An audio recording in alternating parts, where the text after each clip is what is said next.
అశ్వ సంవత్సరంలో కైలాస యాత్ర Shri Gayatri tours and travels 8977349696.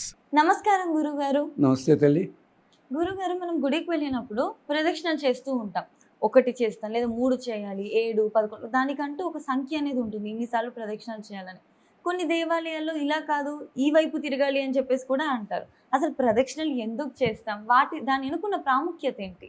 పాపం నువ్వు మంచి పిల్లవి గనక గుడికి వెళ్ళిన ప్రదక్షిణ అన్నారు. పాపం ప్రదక్షిణలు మన వాళ్ళు కొత్తగా యవ్వనవతుడైన వాడు ఆడపిల్లల చుట్టూ ప్రదక్షిణ చేస్తాడు వాడు. అలాగే కొత్తగా డిగ్రీ తెచ్చుకున్నవాడు వేరే ప్రదక్షిణలు ఉంటాయి. ఈ ప్రదక్షిణ అన్న శబ్దానికి చాలా అందమైన పదం ఉందమ్మా. అమ్మ, మన భారతీయ సంస్కృతిలో ప్రతి పదాన్ని కూడా శృతి, స్మృతి, ఇతిహాస, పురాణ, ఆగమాలనే 5టితో చెప్తారమ్మా. మీరు ఎంత చిన్న పదం ప్రయోగించండి. అలాంటిది ఇది కూడా ప్రదక్షిణ. ప్రదక్షిణలో ఎన్ని పదాలు ఉన్నాయమ్మా? 2 పదాలు ఉన్నాయి. ప్రదక్షిణ. దక్షిణ అంటే సంభావన పెట్టేది కాదు, దక్షత, నేర్పరితనం కలిగేది దక్షిణ. అందుకనే దక్షిణ దిక్కు ఎవరున్నారు? యమధర్మరాజు ఉంటాడు. నేర్పరితనం కలిగిన వాడు, ఎవరిని ఎక్కడ ఎలా చేయాలో తెలిసినవాడు. దక్ష శబ్దము. అందుకనే దక్ష ప్రజాపతికి పుట్టిన అమ్మాయే పార్వతీయమ్మ. చూసుకోండి. దక్షిణ అంటే నేర్పరితనము. ప్ర అంటే ప్రకృష్టమైనది, చాలా గొప్పదైనది. అంటే నువ్వు తిరుగు. ఎంచేత కాళ్ళున్నాయి కదా, కాళ్ళున్నాయి కానీ తిరుగుతాం మనం. ఒక చీమ కూడా అంతే కదా, ఏనాడైనా రెస్ట్ పుచ్చుకుంటుందా? కాళ్ళని పెట్టే అని చెప్పి తిరుగుతూనే ఉంటుంది. అది ప్రదక్షిణ అంటే ప్రకృష్టముగా తిరుగుట. ఎలా తిరగాలి?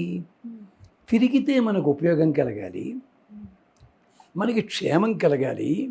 దీనికోసం అందుకనే గుడి లోపల ప్రదక్షిణ చేసిన, పెళ్ళైనప్పుడు సప్తపది ఉంటుంది.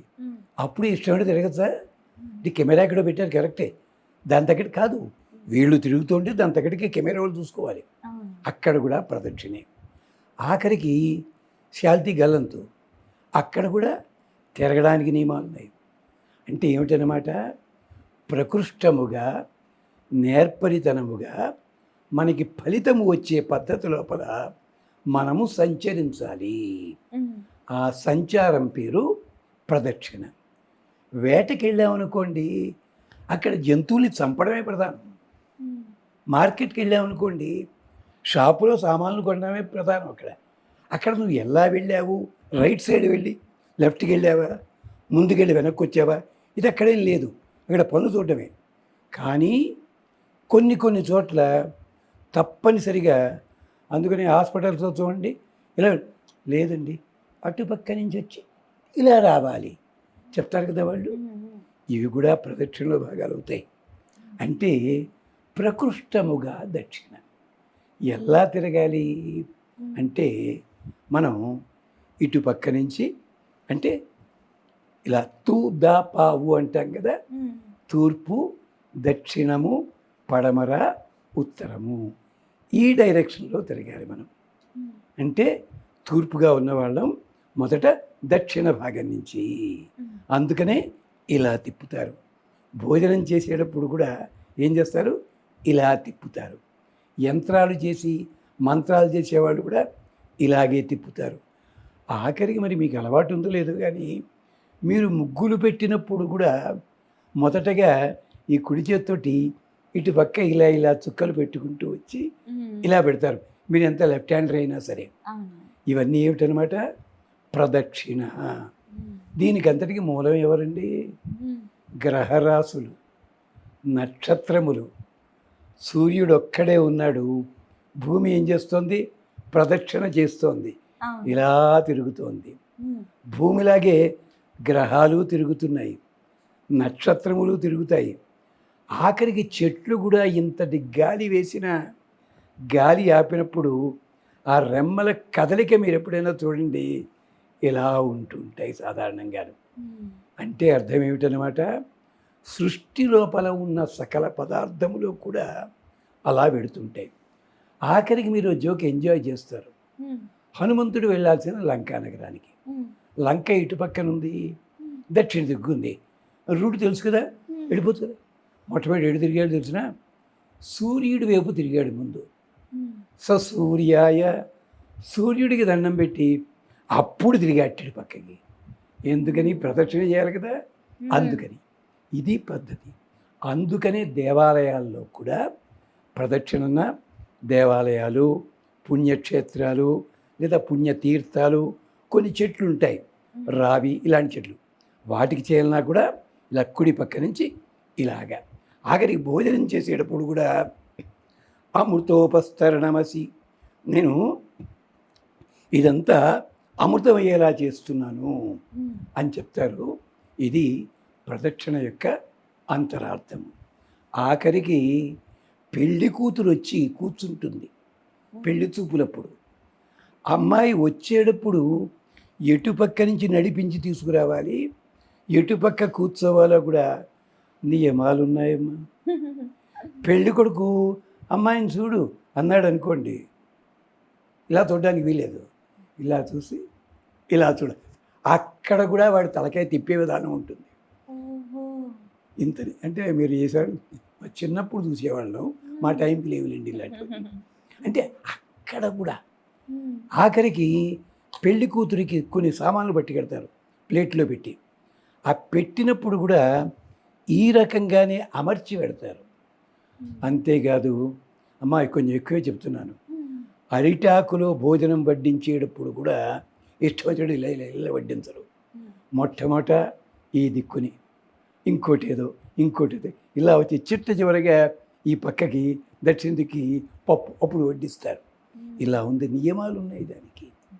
ఇది అంటే ప్రదక్షిణ దేవాలయంలో అయితే దేవతలందరూ ఉంటారు. దీని కొంచెం వివరం కావాలంటే మార్కండేయ పురాణంలో బ్రహ్మదేవుడు వరుసగా దేవతను సృష్టించి వాళ్ళు అడిగారట, ఏమండి మాకు ఇళ్ళు గట్రా లేవండి అన్నారట. ఓ అయితే ఓ పని చేయండి, మీకు ఒక్కటి దిక్కులు ఇచ్చా కదా, దేవాలయాల్లోనూ ఆ దిక్కుల్లో కూర్చోండి. మీరు ప్రజలంతా వచ్చి మీ దిక్కులకి తగినట్టుగా దండాలు పెట్టుకుంటూ పెడతారు. వాళ్ళ ఇళ్లల్లో కూడా మీరు వెళ్ళి కూర్చోండి. అన్నమాచార్యులు గారు అంటారు, నింగినున్న దేవతల నిజవాసము హరివాసము, మన బాడీ అపార్ట్మెంట్ దేవతలంతా వచ్చి కూర్చున్నారట, నీ తెలియదని. అలా ఉంటారు వాళ్ళందరూ కూడాను. ఇది ప్రదక్షిణ. అంచేత అక్కడ ఈ మధ్య కొత్తగా మొదలైపోయింది. కోరిక కోరేటప్పుడు మీరు 11 సార్లు చేయండి, కోరిక తీరిన తర్వాత 108 చేయండి. ఇది ఏ శాస్త్రంలో ఉంది నాకైతే తెలియదమ్మా. అది ఎప్పటి నుంచి వచ్చింది? 2001 నుంచి ఓ దేవాలయం కొత్తగా పేరు వచ్చింది. ఆ దేవుడికి వీసా దేవుడు అని పేరు. అక్కడ మొదలైంది దుకాణం. కానీ ప్రదక్షిణలు ఉన్నాయమ్మా. ఏమిటి? 3 కానీ 11 కానీ. గ్రహాలకి ఇన్ని అని ఉంటుంది. గ్రహాలకి పూజల్ని బట్టి ఇన్ని ప్రదక్షిణలు చేయాలి. ఇది కూడా మనకి అధర్వణ వేదం చెప్తుంది. ఈ పూజలకి సంబంధించి మెయిన్ అధర్వణ వేదమే చెప్పేది. ఇది తప్పేం లేదమ్మా. ఈ ప్రదక్షిణలో రకాలు ఉన్నాయి. మళ్ళీ శివపురాణం చెప్తుంది, గర్భిణీ స్త్రీ నడుస్తుంటే ఎంత జాగ్రత్తగా నడుస్తుంది, అల్లా గుండ్రంగా తిరగడం ఒకటి. పాద ప్రదక్షిణము, ఒక అడుగు, ఆ అడుగులో ఇంకో అడుగు, ఆ అడుగులో ఇంకో అడుగు, ఇలా వేసుకుంటూ నడవడం. అలాగే పక్షి ప్రదక్షిణము, గ్రద్ద అవి తిరుగుతుంటాయి చూడాలి, అలాగా ఇలా చెప్పుకుంటూ వచ్చి బోర్లా పడతారు. బోర్లా పడి ప్రదక్షిణ. ఇవి కూడా ఇలాంటివి ఒక 27 చెప్పింది శివపురాణము, లింగ పురాణము. మన ఓపిక ఎలాగదు. కానీ టైం అయిపోతుంది, బస్సు దొరకదో ఏమిటో, పరిగెత్తుకుంటూ ప్రదక్షిణ చేయకూడదు. అది గుర్తుపెట్టుకోండి. మీరు 1 చేశారా, 3 చేశారా, 11 భక్తి ప్రధానము. భక్తితోటి ప్రదక్షిణ చేయండి. అది ఖచ్చితంగా గురుగారు. అంటే ప్రదక్షిణ యొక్క ప్రాధాన్యత ఏంటి, అంతేకాకుండా చేసేటప్పుడు నిజంగా హడావిడిగా చేసుకుంటూ వెళ్తాము, కానీ అప్పుడు కూడా ఆ నియమాలను పాటిస్తూ మనసు పెట్టి చేస్తే అప్పుడు ఆ ప్రతిఫలం అనేది హడావిడే కాదు, సెల్ ఫోన్ వింటూ సెల్ చూసుకుంటూ వద్దమ్మా దయచేసి. ఖచ్చితంగా గురుగారు, ఖచ్చితంగా పాటిస్తాం. ఇలాంటి పెద్దవారు వచ్చి మాకు ఇటువంటి చెప్తుంటే ఖచ్చితంగా వాటి మనసు పెట్టి విని అందరూ కూడా పాటిస్తారని ఆశిస్తున్నాం గురుగారు. ధన్యవాదాలు గురుగారు.